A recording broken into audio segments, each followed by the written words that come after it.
Assalamualaikum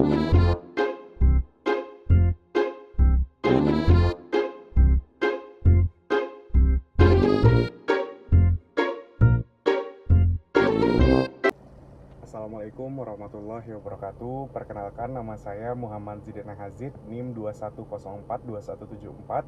Baiklah, saya di sini akan coba memaparkan rangkuman dari hasil video pemaparan yang sudah dipaparkan oleh teman-teman dari kelompok di tugas pemberdayaan masyarakat. Yang pertama mengenai pendidikan. Pendidikan di sini bagaimana semuanya bertindak untuk memberikan pendidikan, bukan hanya sekolah, tapi bagaimana ia diberikan pendidikan seperti layaknya hidup, pendidikan untuk belajar, pendidikan untuk mandiri agar tidak bergantung kepada orang lain. Dan juga masyarakat diajarkan atau diberikan pendidikan agar bisa memahami hal-hal dan di mana ia bisa mengolah hal-hal yang bisa untuk dipelajari atau sebagai sumber hidupnya. Bukan hanya di sekolah, banyak tempat-tempat yang bisa diberikan oleh pendidikan. Bukan hanya guru, bisa jadi dari orang tua, keluarga, bisa dari teman kerabat. Maka dari itu masyarakat diberikan pendidikan yang layak agar bisa bertahan hidup untuk mandiri, agar terciptanya masyarakat yang diberdayakan dan masyarakat yang tidak bergantung kepada orang lain atau masyarakat yang mandiri. Untuk selanjutnya yaitu video kedua di mana membahas pemberdayaan masyarakat.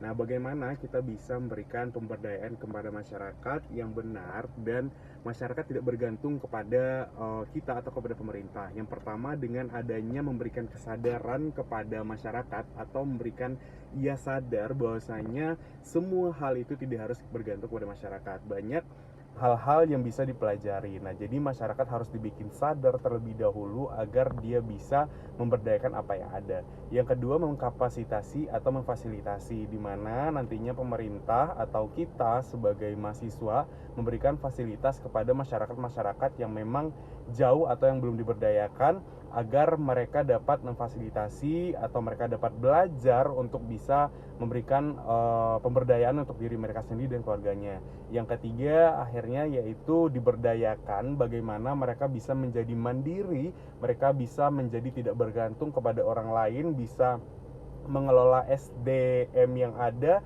bisa mengelola hal-hal yang ada di daerah mereka agar mereka tidak bergantung dan tidak hanya menunggu hasil dari sesuatu yang diputuskan oleh pemerintah. Mereka bisa memutuskan sesuatu itu dan bisa untuk lebih mandiri ke depannya. Selanjutnya yaitu manfaat kader atau pemberdayaan kader di pemberdayaan masyarakat.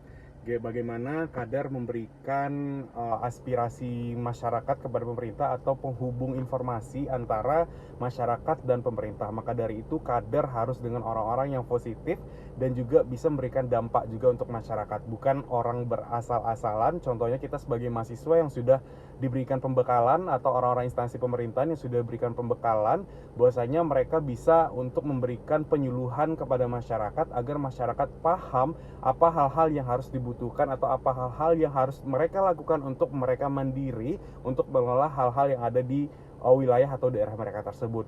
Dan juga kader di sini juga sebagai penyambung antara informasi pemerintah dan masyarakat agar tidak ada terjadinya miskomunikasi dan agar tidak terjadinya hal-hal yang tidak diinginkan. Maka dari itu kader dipilih dari orang-orang yang benar-benar siap untuk memberikan pemberdayaan dan dia sudah memperdayakan dirinya sendiri.